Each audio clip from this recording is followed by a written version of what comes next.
मालेमगी मफम कयादा मिरैबाक मचा चंगसिनबगी थौदोक थोक्तुना अदुम लै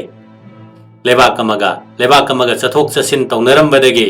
मियोइबने हेना नुंगाइगदबा साफगदबा मफमदा लैसिनबा अदु यादनबा फॉरेनर्स एक्ट लेबाक असिगिसु सेमदुना लैरि लेबाक अमदा अतोपा लेबाककी मियोइना चटपा मतमदा चटपा चंगबा याबगी अयाबा फॉरेन पासपोर्ट अमदी वीजा हाइना खंगनबा अयाबा अदु लौनबा ngaktani अदुम मोइनमक अवांग नोंगपोक लमगी मफम खरदा निंगथीना संबल खादबा फॉरेनर्स एक्ट यामना कंसिन्ना चनहंदबा करिगुमा मतमदा चेक तौबा वाटपदगी मिरैपाक मचा कया अमा चंगसिनबगी अचौबा थौदोक ngasiदी ओइरे मियोइबना ललोलितिक थबक मफम पोस्टिंग ताबदगी मरैबाक नतबा अतोपा मफमदा लैबा हैबसिदी चनबी अमने मसिदा करियमता अरानबा लैते अदुम मोइनमक मसी नतबा मओंगदा फंबा चलगा हिप्पा चली हैबा वफम अमा लैबगुम खरा खरा असुम जंगसिलकपदगी ममैदा खुंदा लैतादुना लम्मिंखोल खोपचिंदुना ममिंग पानसनबा मरुइबा चे चांग कया अमदा मिरमदगी लाकपा ओइरबसु मखोइना लाकलिबा मफम अदुगी सिटीजन ओइरकपा भोट थादरकपा कया अमा लैबदगी मिरैबाक मचा खंदोकपा मरमदा हलनखिनबा इहौ मतम कयागी ममांगदगी सागलकपा लै हारिबा मितोप खंदोकपा अमदी मरैबाकता हलनखिबा हैबा वफम असे मणिपुरददी यामना मै हौरिबा अमने महौसाना मिरैबाक मचा लमदम अमदा चंगकपा हैबसे लमदम अदुगा युमलो नरिबा लेबाकतगे अमदी मधु फावरगा लाकपा ओइना तौवे मिरैबाक मचाना आइन काइना अतोपा मफम अमदा चंगलकपा मतमदा यामना लाइना थोकपा अचौबा मरम अमदी चंगलकलिबा लेबाक अदुदा जाति मानबा लोन मानबा धर्म मानबा मियोइ कया अमगी मतेंगा लोइनना चंगलकपा सिने मणिपुरगे मिरैपाक ताइनबा लंगदाई बॉर्डर अदो अदुकी मतिक चेक्शनना संबल खादना लिसांग चितना लैरुबा मरमना अवाबदा सासी ताबने मरम अदुना ngमखै संबल खाबगी मतंगदा अंगकपा खोलाव लाउदुना लाखिबने मियोइ भाइबसे मागी इंखोल संबल खाबा यामनमक मथौ तारबसु मधु तौहौदबना मानबा मओंगदा मणिपुरगी लंगदाई लमदा करी ओइरिबगे हाइबा मिटियंग चंगलुदबदगी लंगदाई लमदा ओइरिबा फिबम लाक्सिनबा ngमहौदबने अतोपा मना लम मयोंदा लैबसिंगना मिरैबाक मचाने नत्रगा इरैबाक मचाने खंथबा येंगलुबा तौदना युम कुनबु तारबदे खुंगंग ओइना सखंगबा हाइबा आइनगी मखादा मसिंग लंगमदना खुंगंग कया अमा लिंखटलखिबा अदुनाने मिडियंग सलहौदबा यामना अकुप्पा मिडियंग थमगदबा मतंगदा थमदबा लौतुनबा कया अमा फाबा ngमखिदबना खलहौदबना ngasiदी मणिपुर मै अदुमक चाकलिबने मिरैपाक मचा खंदोकपगी खोलाव इहौसे ngasi ngarangtagi natte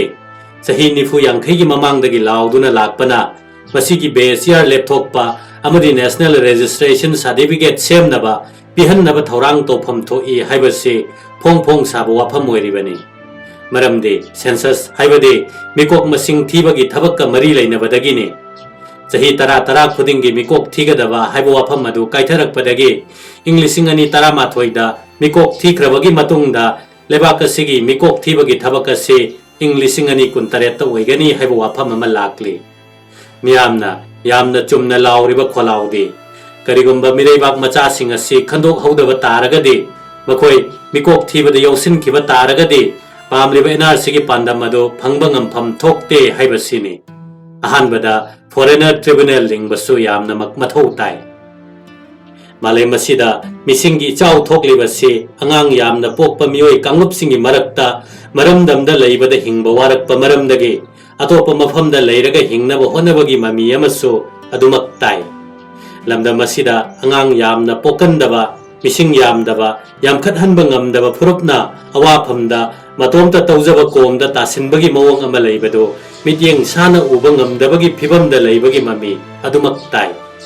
पोरम खंगबा वाटपा मिडियंग सानदबा कया अमना लेबाकी लैंगाक लोई ओइबा मतमदा ngaihak matam gi yana bachat khiba kayana ngasidi tunggi mirol kari oihoba tabage haiba chawraba wahangama mangda taduna lei registration of citizens and issues of national identity card rules 2003 gi makhada yumthangnaba asamda NRC draft phongba matamda mioi amana mahak maduda yawbana foreigner oidre haina wakatpagi matang amani Assam ki Sivsagar district ki superintendent of police na NRC चनबग मरी लेनना थिजनबा अमदा मियोय अमा मफम अदुगी मी नते मिरैबाक मचानी हाइदुना रिपोर्ट अमा फॉरेनर्स ट्रिब्यूनल जोरहाट थाई असुमना ट्रिब्यूनल असिदा रिफर तौरक्प वाफम असिग मरी लेनना ट्रिब्यूनल अदुना महक मिरैबाक मचानी हाइना लाउथोक लोइदबगी मरम पिरकनब नोटिस थाई नोटिस अदु फंगलब मतुंगदा मियोय असिना मागी पाउखुम अइबो ओइना महक धुबरी डिस्ट्रिक्ट लैबा मियोय अमगी मचाने महकी ममा मपा मपू मबेनगी मिंग असी असी कौई मागी मबेनगी मिंग इंग्लिश अमग चमापन मरीबुद्रा तरुक के भोटर लिस्ट यावी मपूगी मिंगना इंग्लिश अमग चमापन हुमुद्रादगी यौरए महक इंग्लिश अमग चमापन मरीबुद्रा तरुक त पोकपने भारत की सिटीजन अमनी हाइनपी माना हारिबो वाफम सिंग असिदा मतेंग ओइनबा school certificate Gauripur assembly constituency की इंग्लिश अमग चमापन हुमुद्रा लिसिंग अमग चमापन मरीबुद्रा हुमदोय लिसिंग अमग चमापन मरीबुद्रा तरुक लिसिंग अनि तरा अमदे लिसिंग अनि तरा तरुक के भोटर लिस्ट हापले मसिग मथक्ता LP स्कूल न पीबा ममा मपा खुंगंगी मिंग पोकपा अमदे स्कूल थादोकपगी तारीख यावबा डुप्लीकेट सर्टिफिकेट अमसु यावे ट्रिब्यूनल ना मियोय असिना पोई हाइरिबा खुंगंग अदुगी ममिंग मानदबा हाइबदि पोकपगी खुंगंग अदुना मिंग अमा इरगा इंग्लिश अमग चमापन मरीबुद्रा हुमदोइदना अतोपा अमा पाली हाइदुना मियोय असि मिरैपाक मचानी हाइना लाउथोई ट्रिब्यूनल ना मखा ताना पनबदा मियोय असिना मागी मपू अदु मफम अमदगी अतोपा मफम अमदा होंगी हाइबा सुक्लई लेते असिगिसु मथक्ता मियोय असिगी मिंग अनि थोकप मरमना महक मसाना पल्लिबा मपादुगी मचानी हाइबा ngamde हाइरिबा ट्रिब्यूनल ना ताबराय असिगी मथक्ता हाई कोर्ट मखा ताना चटपा मतमदसो हाई कोर्ट ना मरम पिरदुना मागी वाकत अदु लौदे हाई कोर्ट ना केस लौदबगी मरम पनबसिंगी मनुंगदा मियोय अदुना पुथोकलेबा सर्टिफिकेट अदु डुप्लीकेट ने थाजबा याबा पोट नते सर्टिफिकेट अदु मागना स्कूल थादोकलब मतुंग चही 10 दा लौबना मरम चादे अमदी सर्टिफिकेट पीरिबा स्कूल के हेडमास्टर के मचिन हंगबा लेते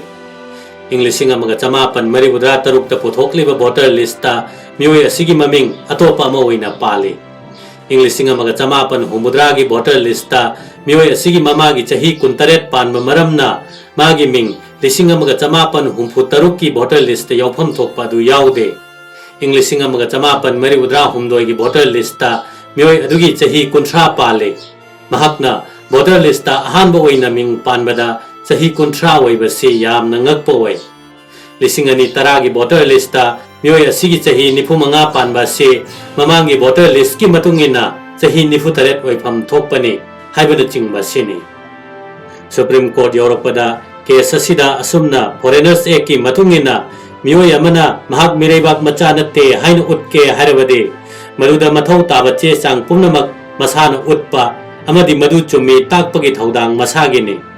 ट्रिब्यूनल अमदी हाई कोर्ट ना मियोय असिना पुथोकलिबा भोटर लिस्टिंग अदु येंगबा मतमदा चानदबा कया अमा थेंगनरबने लाइरिक तंबा थादोक्तुना स्कूल अमदगी सर्टिफिकेट लौबगी फिबम मदु सही 10 की मतुंगदा तानबा हाइबसिसो मरम चादबा अमा ओइ मियोय असिना NRC की ड्राफ्ट मागी ममिंग याव मरमना महक मिरैबाक मचानी हाइना ट्रिब्यूनल ना लाउथोकपा दु खक लालहनबा यारोय वफम कयासी लैबा मरमना मियोय असिना कोर्ट असिदा अपील थादुना मखा ताबा कोर्ट अनिदा ताबा राय अदु खुद थिंजनिंगाई ओइदे मरम असिना मियोय असे मिरैबाक मचानी अमदे माबु थादोकनबगी ऑर्डर अदु कक्ले आइनगी मतुंगिना मिरैबाक मचा अमदा लोखतफम थोकपदु लोखतकदबनी हाइखे